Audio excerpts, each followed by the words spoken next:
He wants to smear me, push me off the stage because he can't argue face to face, man to man.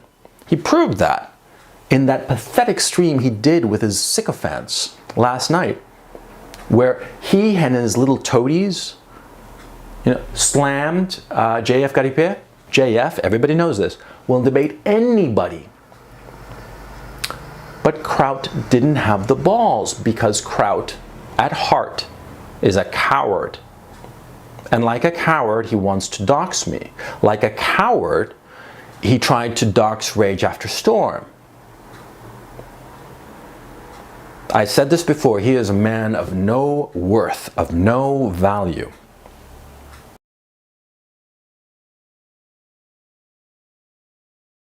The YouTuber Kraut NT is planning on doxing me. Doxing means, of course, revealing personal information about somebody who's online. Now, I know for a fact that he's going to dox me because he said so. He said that he's going to do a piece about me.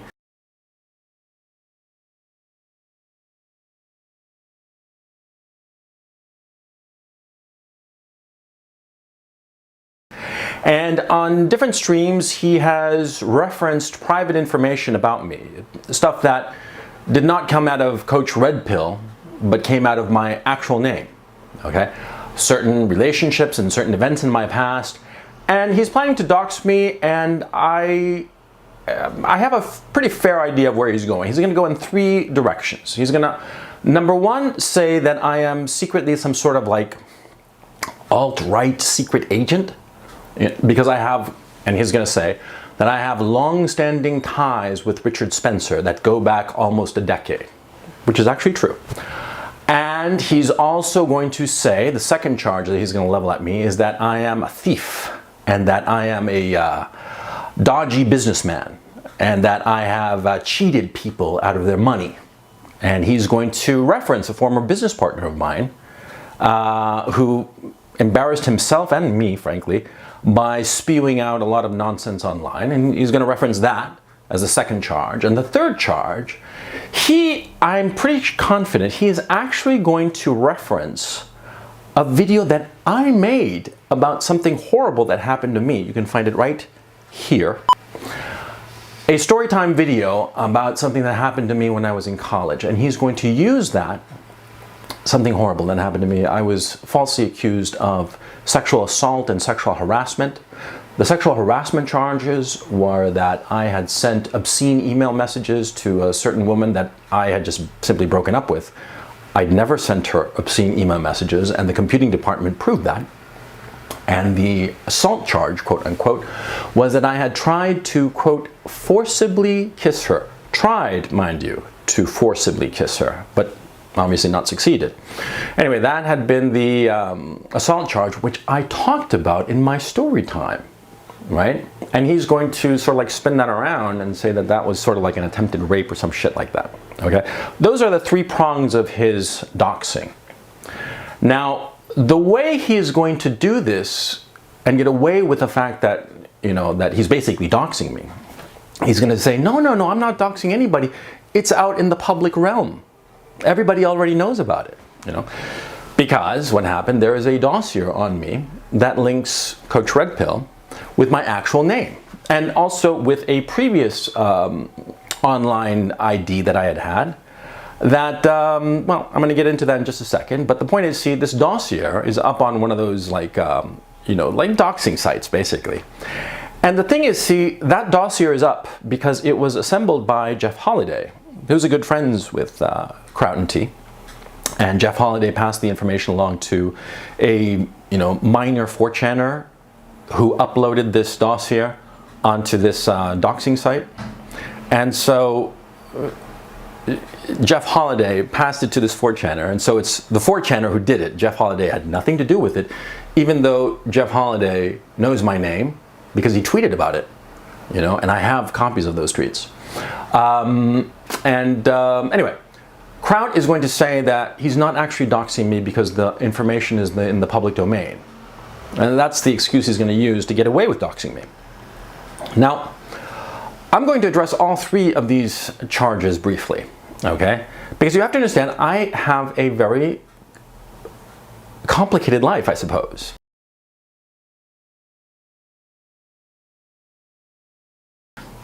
After high school, I bummed around for a couple of years, and then I wound up teaching English as a second language in South America for about 4 years.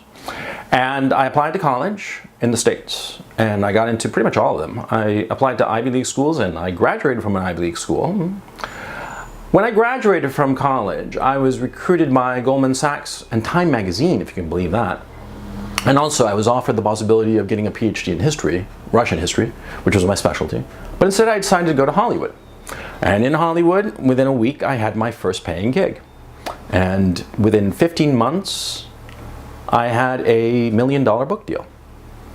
And I worked in Hollywood. I worked writing novels for about I published 3 novels with large mainstream publishers, and the novels were published in a dozen languages or so.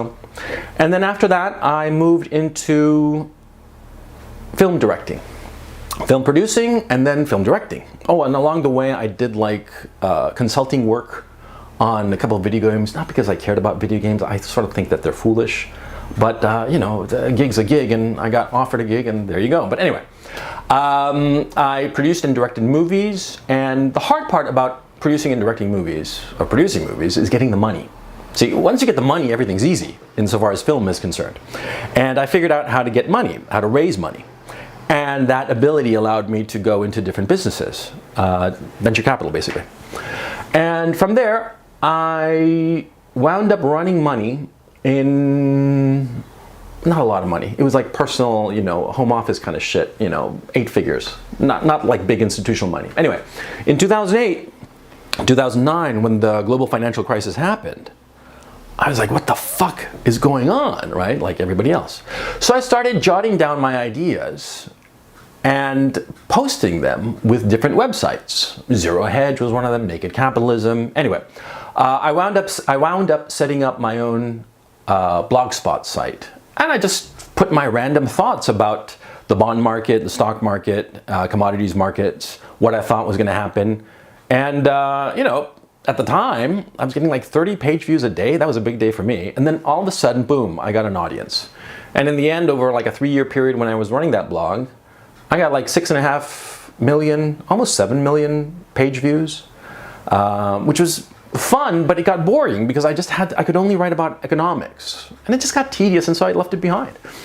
During that period, when I was running that blog, I was interviewed by Richard Spencer.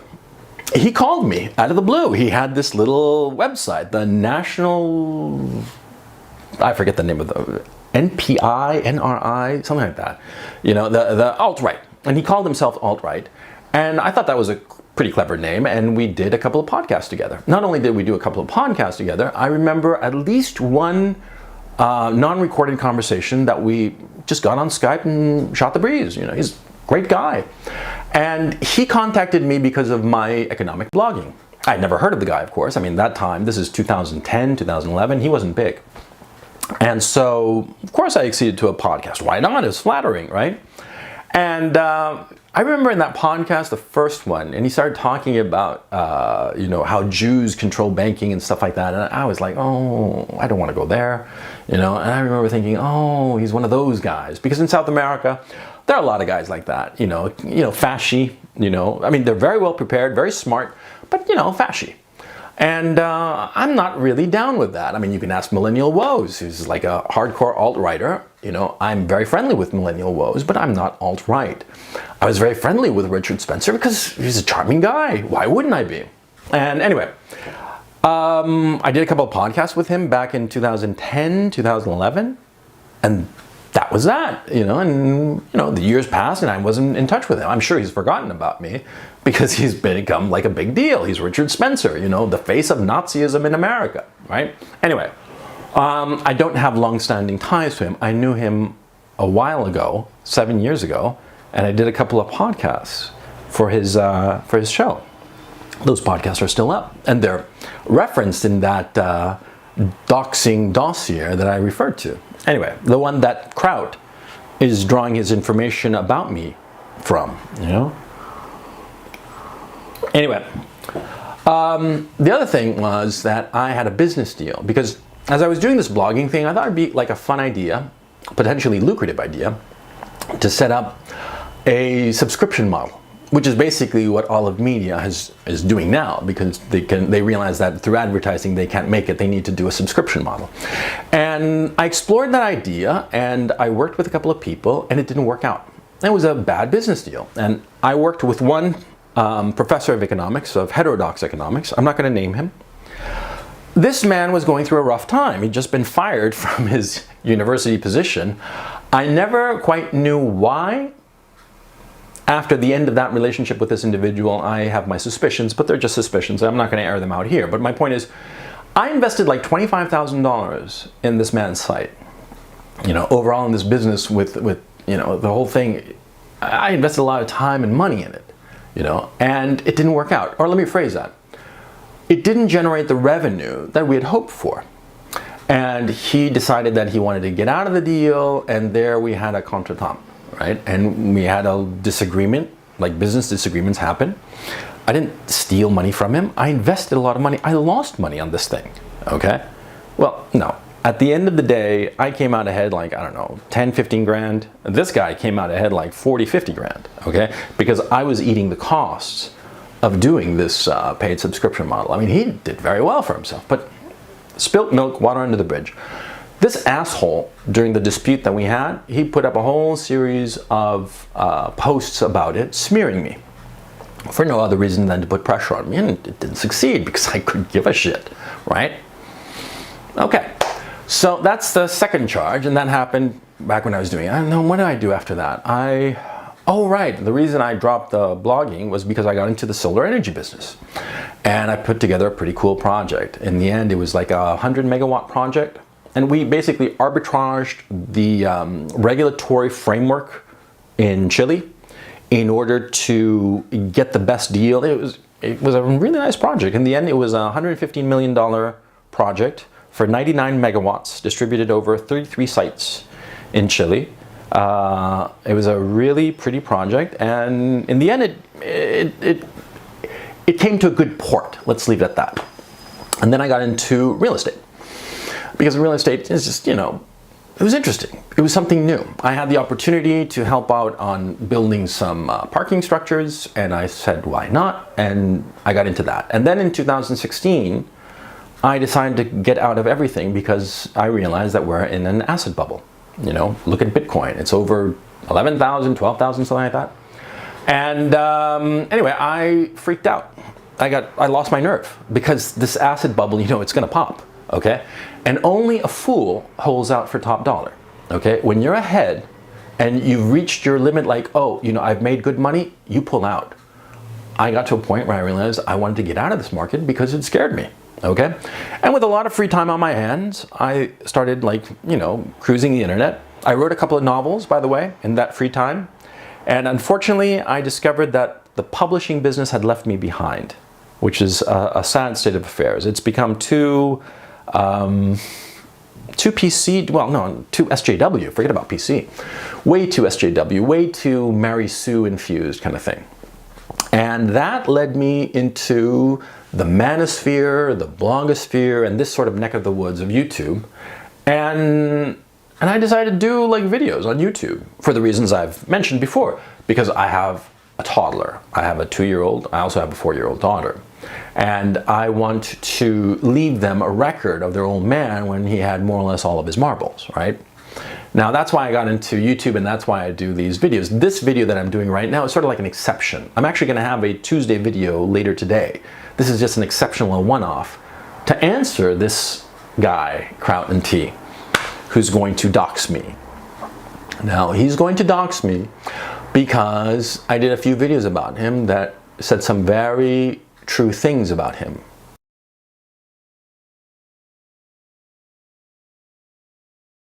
This guy, Kraut,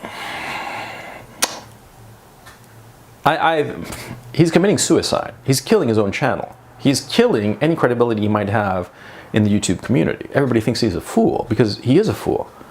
And not only that, this attempt of his to dox me, to hurt me, he seems to think that I have a boss. That, you know, some doxing of information about me, some embarrassing information is going to affect me somehow. I don't have a boss. I've never had a boss. I've never punched the clock for somebody else. I've always been the boss of whatever I'm involved in. I'm the guy in everything I'm involved in. Because that's me. That's how I roll, right? But he thinks that by doxing me, he's going to embarrass me. He's going to embarrass me, I don't know, with my boss, which I don't have, or with my family. I've done bigger shit than whatever Kraut has to say. You know, a lot of stuff that I don't tell you guys, right? Pretty nasty shit, some of it, right? Because I'm an asshole. I'm a son of a bitch. I told you guys, right? I'm a son of a bitch and an asshole, and I don't care. See? But I do care if some little pipsqueak thinks that he's going to weasel his way into trying to hurt me. He doesn't even know my soft spots. Oh. Okay, let me leave that aside. Now, a valid question. Why is it that if I've done all this shit, I don't leverage that to improve my position in YouTube? Use that to get a bigger audience? Well, it's very simple. I decided that I was going to make it on my own, insofar as this website is concerned. Do you have any idea how excited I was when I had 50 subscribers? When I had 1,000 subscribers, I popped a champagne bottle. 1,000 subscribers. When I was doing that blog, I had, 100,000 page views per article, no problem. When I had 1,000 YouTube subscribers, I was over the moon. On Patreon, I'd set it up sort of like and forgot about it. And then I discovered a couple of weeks ago that I had $43 in it. Do you have any idea how happy that made me? Yeah, of course, $43 doesn't buy you lunch in London, okay? Lunch for one person, by the way.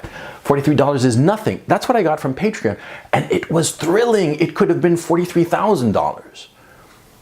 Because I'm interested in YouTube as a platform because it's a challenge. I like doing stuff like that. Just starting fresh. Now, Kraut wants to rain on my parade. Why does he want to do that? Why? I did a few videos about him, right? He's got 127,000 subs. He used to have more. He used to have 131, almost 132,000. Now with the videos that he's done, alienating more and more of his own audience, he has fewer subscribers, but he still has over 11 times my subscriber base. Why does he care about me?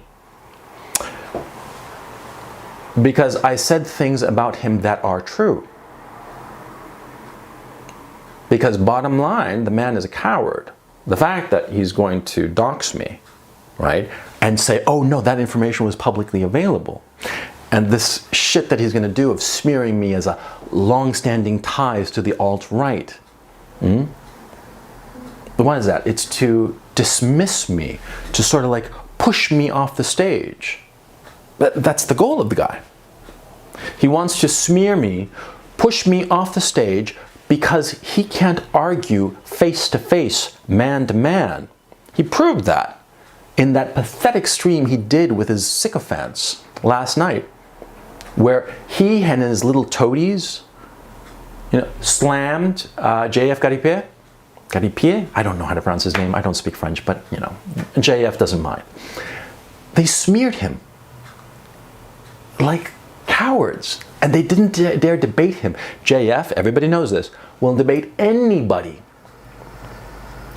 But Kraut didn't have the balls because Kraut, at heart, is a coward. And like a coward, he wants to dox me. Like a coward, he tried to dox Rage After Storm. I said this before, he is a man of no worth, of no value.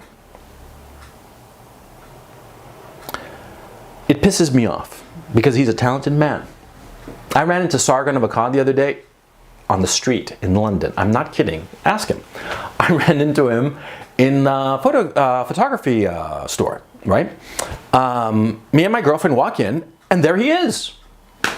And I'm an asshole, but I'm a charming asshole, right? So we get to talking. You guys know that I've made fun of him on tweets and what have you, but I charmed him, and in the end we hung out, had lunch together, spoke for over 2 hours, had a great time. Because I'm a charming guy, And also, you know, I meet random people. I'll tell you sometime about the time I met Francis Coppola in a Paris sushi shop. Not kidding. And in college, I crashed my shopping cart into the shopping cart of J.D. Salinger. He was furious with me. You know, he was like, "Goddamn kid," practically yelled at me. It was like surreal. Anyway, that's my life. I just ran into random people. And I ran into Sargon of Akkad, and at this shop, as I said. And we went to lunch at a, what's the name of this store? It's this like organic fast food store. I'll remember in a second. Anyway, we went there, we had lunch, we talked, and one of the things that came up was Kraut and tea. Now, I'm not going to mention what Sargon said, because that would be indiscreet. But I'll tell you what I said to him. I said to him, he is committing suicide. His pride, his inability to accept reality, his pig-headedness is going to lead him off a cliff. He is going to destroy everything that he has built. And that's what's happening. Okay? Now he thinks that by doxing me and trying to hurt me and trying to shove me off the stage, he'll win somehow. He's not going to win. I'm going to be posting this. Now, Kraut has two options. He can either say, no, I never had any intention of doing any kind of doxing video of Coach Red Pill. Why would he? He's a nothing. He's an idiot. Because he calls everybody idiot. You know, he's an idiot. And I would never bother. I would never deign to do such a thing. That's one option. And the other option is that he actually does put out the the doxing video that he's prepping against me. You know, either outcome would not surprise me. Okay, I'm a bit of a betting man. I'm gonna bet that he is gonna put up the post. You know, just because he's like devoted some work to it, and he's one of those guys who, when he works on something in one direction, he can't let it go, even when he realizes it's a mistake. So he follows it through all the way, even if it's right off a cliff. Okay, terrible for business, but anyway. I'm betting that he's going to put up the post, this doxing post, and he's going to say that it was public domain and he had nothing to do with it. When, of course, we all know that's not true. Jeff Holiday created this dossier, passed it along to this low-level 4chaner who put it up in that doxing website, and now Kraut is going to use that information collected there to smear me. He's going to smear me in these three things that I mentioned. And the fact that I have quote-unquote long-standing ties to the alt-right and that I'm practically a, you know, secret agent of the alt-right. Number two, that I'm a thief and a cheat and a blah, blah, blah. And that I'm a rapist. And that I was a rapist in college, which is not true, of course, as I went into detail in that storytime video I referred to before. Now that's what he's going to do. And he's going to do it. But I guess what I wanted to say with this video, I want you to know beforehand what you can expect from Kraut and tea.